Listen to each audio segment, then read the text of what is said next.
Hello, my name is Kimball Hildreth with Live Oak Computer Science.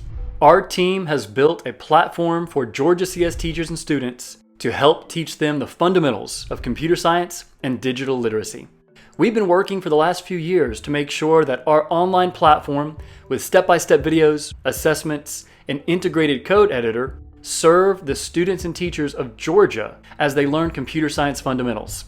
We've recorded this sales tour to ensure that we can keep computer science education costs low for students and schools using our online computer science curriculum. Our team is based primarily in the Metro Atlanta region, with team members working remotely throughout the Southeast. The Live Oak Computer Science team is based primarily here in Georgia. We're excited to be building computer science materials to help Georgia teachers and Georgia students excel with digital literacy and computer science education. I'm going to give you a rundown of our Live Oak sales tour agenda for the next few minutes during this sales tour video. As a computer science teacher or a school administrator, we know that your time is valuable as the days are busy. So we're going to work to keep this sales tour within 20 minutes roughly. Here's the overview for what we'll be covering. First, we'll be covering the key features in the premium Live Oak Computer Science curriculum. Second, we'll be covering more details in the computer science curriculum to give you a better understanding of the courses we cover and the way that we teach computer science materials. Thirdly, we'll be looking at the cost and the trial period for computer science teachers to get familiar with our materials and to understand what the system costs for the premium version. Then we'll take a look at some of the frequently asked questions that computer science teachers often have regarding our curriculum and Live Oak computing platform. If there are questions that you still have after watching this video and looking at the frequently asked questions document, feel free to send us an email or schedule a phone call or video meeting with our team. Okay, now that we've taken a look at the agenda for the next few minutes of this sales tour video, let's dive into the key features of the premium Live Oak Computer Science curriculum and platform. The big three features in the premium Live Oak Computer Science curriculum and platform boil down to step-by-step coding videos, fully programmed projects with an integrated code editor, we call that the IDE, Integrated Development Environment, and thirdly, pre-made assessments for providing quizzes and exams for your computer science classroom. Welcome to the Live Oak Computer Science portal. Let's dive into the tour. So now that we've logged in, we want to take a look at the course catalog to create our first course. Okay, so we're on the course catalog. We can see AP Computer Science A, AP Computer Science P, Principles, a Pong Coding Mini Project, Computer Science Principles lesson plans. We're scrolling down, seeing many of the courses and lesson plan guides from the Georgia Department of Education CS standards. So this is how we're going to cruise through to find the course we want to create. We're going to go ahead and create Computer Science Principles. So we can see here on the course thumbnail, there are 15 chapters and 78 sections. We're exploring the fundamental ideas around programming, logic, and tech careers. All right, so we're going to click on CSP. There is an introductory video that gives us a little bit of an overview as to what CSP is. We could download the lesson plans here to get a preview of those. We're just going to click Get Started with Computer Science Principles to dive into the course creation process. All right, so the system is building out the course. Okay, so there's 5 steps to creating a course. We pick our start date, which is by default today. Click Next. End date. I would like to end this course on December 17th. Now I pick my grading mode. Do I want to manually grade all the assignments, or do I want the auto grader to handle all the assignment submissions? Most people choose to have the auto grader complete all the grading. All right, so grading mode is selected. Now, I'd like to pull in my classroom of students from an existing LMS. I could choose Canvas, Schoology, or Google. Right now, as I don't have a classroom to pull in, I'll skip this step, but depending on what your school or district uses, all 3 of these can be easily integrated into the Live Oak Computer Science system, and on a regular basis, we do add more LMSs. All right, manually add students and add teachers. I will just go ahead and manually add a few test students. All right, now I'll hit finish. Okay, Computer Science Principles September edition is created and ready for use. So the course is activated by default. At the end of the semester, I could archive the course if I wanted to clear this off my dashboard. Scrolling down will show the basic organizational method we're using for these courses. So this area here is the course introduction, the text intro, subtitle, and the video introduction. If we scroll down, we can see when the course is updated and created, the schedule of the course name, the download lesson plan link, a quick button to pick up where I last left off, and here we have the high-level chapters. So all these chapters here are within a unit. Computer Science Principles is the unit under the course. Then we have these key chapters. So you can see all these chapters are within one unit. Many courses have multiple units, but Computer Science Principles just has one. So Chapter 1, Technology in Our World. Chapter 2, Hello World, Part 1. Chapter 3, Hello World, Part 2. So you can see we're moving through the programming introductions with Hello World into the personal bio design project. There's 3 chapters for that project. Then we're building out a to-do list app. To-do list part 1, 2, 3, and then finally building a calculator application and ending with our FBLA studies. So this is the high-level chapter overview. So just as a reminder, we've got the course. Underneath of a course, we have units. Under units, we have chapters. And once we dive into a chapter, we can see what the sections of content look like. We often equate a chapter to roughly a week's worth of material, where a section is the amount of material that you complete with students within one day. Now, before we dive into a chapter, we do want to take a look at the table of contents. So we'll click into the table of contents. This is a great way of having a high-level look at the course as a whole. Chapter 1, Technology in Our World.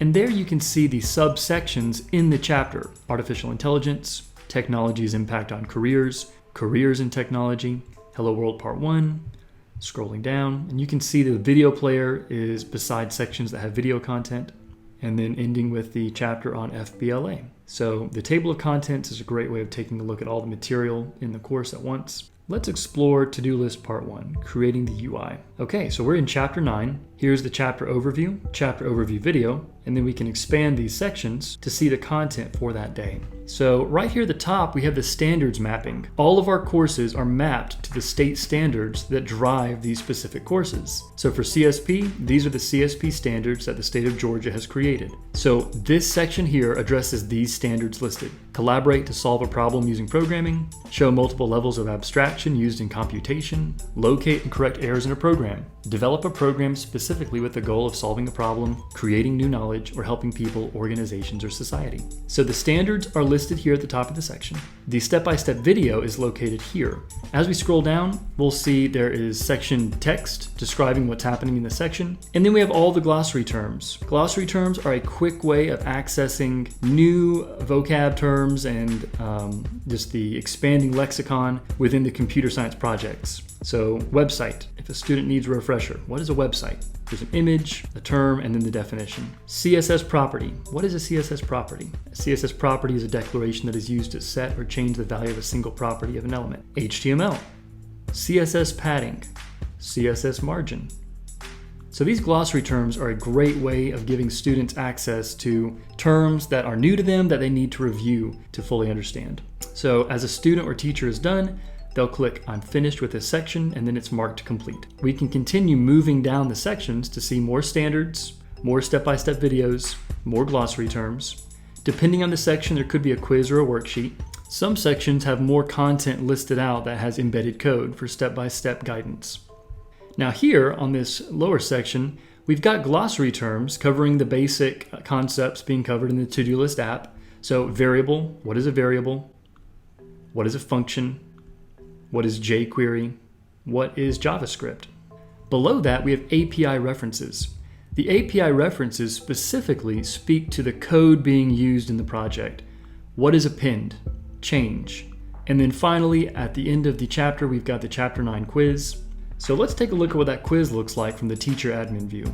All of the multiple choice quizzes in the Live Oak Computer Science system can be auto-graded by the online portal, which is just helpful in saving time as you're administrating quizzes and exams to students. So we have these pre-made question banks. We're looking at a multi-choice question bank here, where you can see the question, the incorrect answers in red, and the correct answer in green. So this is just a pre-built quiz that is testing students on the basics of JavaScript and HTML that they've been reviewing and learning in this specific chapter. So after reviewing the quiz, we can go ahead and publish this so that students can take this quiz if we are teaching this in a classroom setting. So let's go back to chapter 9. At the very bottom of the chapter area, we have our career connections. This is one of my favorite parts of the Live Oak Computer Science curriculum system. This is where we show students and teachers what the job titles, what the potential careers are that students could move into with the skills they're learning in this specific chapter. So with the skills that are being covered in this chapter on building a to-do list, part 1, these JavaScript, HTML programming skills can lead to jobs being a UI UX designer. UI UX stands for user interface, user experience. These skills could lead to becoming a web developer, or a web designer, a mobile app developer, a software engineer, project manager, or a front-end developer. We're working to close the loop so students actually understand what some of the relevant job titles are that use the skills that they're learning. Career connections are a big part of students understanding how to apply the skills they're learning. So if we click on software engineer, we've got a description of the job, a handful of quick facts, a video for a day in the life of a real software engineer. If we click on web developer, a description of the career and a few quick facts. UI UX designer, description of the career, quick facts, the skills required for this job, and then a quick video. What is a UI UX designer? Let's scroll back up and take a look at the code editor. Here under section 1, we have to-do list web app coding project. We'll click into that. All right, this is our IDE, Integrated Development Environment. A more familiar term is just the code editor. This is where students can edit code within the Live Oak system. So I'll expand that to full screen. So we can click on files to explore them in this editor. To-do.js is empty.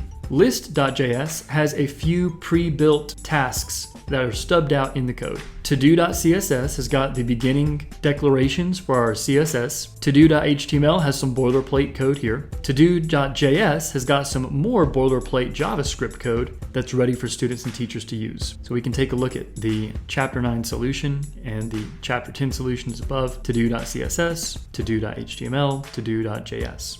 So as students and teachers work on building out their code base, they can run it to see what that looks like in the web browser. So this is a partial solution, so it likely won't look like much, but we'll run it and then we can see we've got this little to-do list app that's in progress. It says add task. This is a task. All right, so we've added it. This is a task. There's a little complete check mark and then a delete icon. So we'll go back to code mode so we can see what the code looks like. So you get an idea for how the in-app code editor works here. All right, we'll scroll up and we'll take a look at these main tabs up here for the course management. All right, we'll go back to content. We'll go back to the actual chapter view. So we're on the course homepage here. We've got chapter 1, 2, 3, 4, all the way down to chapter 15. We've taken a good look at the units, the chapters, the section content, glossary terms, career connections, step-by-step video content, the multiple choice assignments. We've taken a look at the code editor. Now let's take a look at some of the tools that teachers have available to manage the class better in an online format. Whether or not they're teaching computer science online or in the classroom, these tools help administer the class more effectively. We have the activity stream. So when you as the teacher post quizzes, these show in the activity stream for students and you can write messages to the classroom here in the stream. We have our people and devices tab. This is where you would add an LMS integration. For instance, Google, Canvas, Schoology. You can add multiple teachers. If you need a substitute teacher or a partner teacher to help you teach the class, you're able to add multiple teachers to the course here. You can manage the enrolled students in this tab as well. The assignment tab is located here as tab number 4. So you can see all of the worksheets, all of the quizzes, all of the coding activities are located under the assignments tab. Now we'll take a look at the progress tab. This is where you can see the activity to ensure students are logging in, they're watching and completing material, they're tackling their assessments. Here we can see that we invited these 4 users and you can see the time that I last visited the project here under my username. And finally, we've got the standards tree. This is a great feature for teachers to ensure that all the standards that they've been wanting to teach students are met in the various material. So we ensure that our courses cover 100% of the standards in the specified set. So for computer science principles, we cover all of the CSP standards. So with the content tree view, you can see the content in our course laid out, and then the blue pills represent the standards that are being addressed in each area of content. You can also cross-reference this if you'd rather look at standards first. So we can click on standards tree and see the computer science principles standards listed as they are in the DOE standard PDFs. Then you can see our content listed underneath each standard. This gives you 2 different ways of looking at the standards associations to ensure that you're covering everything that you want to cover with your class. All right, well, we've seen the basics of what it means to build a course in Live Oak Computer Science. We've taken a look at the chapters, the sections, the units. We've looked at the step-by-step videos, the coding projects, the code editor, the standards mapping, career connections, and glossary terms. A few quick tips. Glossary terms can be accessed here at the top of the nav bar. The gradebook for moving through all the student grading is located here. So as you give assessments, this is where you'd manage student grades. Students can create portfolios in system to show their projects to teachers, students, parents, future admissions offices, and then standards can be reviewed in more depth here as well. So we've got tools to allow you as the teacher to review the data around your course, to understand how students are progressing, and to easily grade and monitor the performance for every student going through the course. There are more features that are being developed on a monthly basis based on teacher feedback. We hope that you've enjoyed this tour of the Live Oak Computer Science System. We want you as a Georgia CS teacher or administrator to have full faith in the material that you're about to deliver to computer science students in your classroom.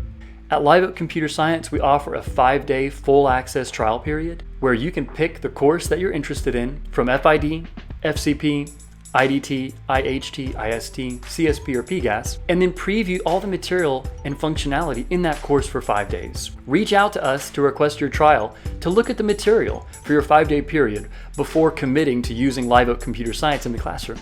Live Oak Computer Science charges based on a per-seat model. We don't charge for teachers or administrator accounts because we want as many people in your school to be able to look at the material and assist students or understand how the progress is moving in the computer science classroom. Live Oak Computer Science charges per student seat per year. For a single at-home user, we charge $180 per year. However, for the public school systems, we are often serving far more students than one at a time. We have steep discounts per seat, depending on how many students are being signed up for Live Oak Computer Science within a school or within a district. The per seat cost of Live Oak Computer Science ranges between $18 on the low end if your district is signing up a few thousand students, to $180 on the high end if you're a single learner. We want Live Oak Computer Science to be affordable for any school and district. We have special programs where if teachers provide regular feedback on how they're enjoying the curriculum and the Live Oak portal, we can apply special discounts to make sure Live Oak Computer Science is something that your school can afford. Let's take a look at a few of the frequently asked questions as our sales tour comes to a close. Many teachers ask, do my student seats transfer between semesters? If I had 60 students this semester and then 60 new students next semester, do I need 120 seats or 60 seats? The answer is 60 seats. We only charge for active student seats. So if you're teaching 60 students at any given time, you only need 60 seats. You do not need to pay for the number of unique students taking the course within a year. You simply pay for the number of seats for the students being taught at any one time. Once the semester is over, you can recycle those 60 seats for a whole new class of students. We often get questions around learning management system integrations. We connect with Google Classroom, Schoology, and Canvas. Over the next few years, we plan to add more LMS integrations as well. For our LMS integrations, we allow students to log in through Google Classroom, Canvas, and Schoology, and we allow grades to be posted from the Live Oak Computer Science system to the LMS that your school is using. We ensure that all of our material fully maps to the Georgia Department of Education standards, so that you as the teacher have peace of mind that what you're teaching is covering all the basics for students. If you as the teacher have questions, we have a fully staffed chat support in the app. So as you're teaching projects for students, as you're coding activities, if you have questions as the teacher, you can reach out to us over either email or chat so that our team of engineers and curriculum specialists can assist you. We take student and teacher privacy incredibly seriously at Live Oak Computer Science. We ensure that our privacy policy states out how none of the data is commercialized. Student data is stored and kept at a bare minimum to allow login to occur. We store no personal identifiable information for students beyond the login token. At Live Oak Computer Science, we comply with FERPA and COPA regulations to ensure that student and teacher privacy is always held at the highest standard. If you have more questions after this video, please feel free to send us an email to schedule either a time to speak on the phone, to have a short video meeting, or we can just converse over email to make sure your questions are answered. We've recorded this sales tour video to ensure that we keep costs as low as possible to deliver our curriculum to as many students and teachers as we can. We want to ensure that we're spending as little as possible on sales and marketing so we can put the vast majority of our budget into building high quality computer science curriculum for you and your students. Thank you for watching this sales tour video. We hope that this answered your questions. If you have any other questions, please reach out because we want to do our best to answer all the questions you might have about Live Oak Computer Science. We're excited to work with you and your students in teaching computer science.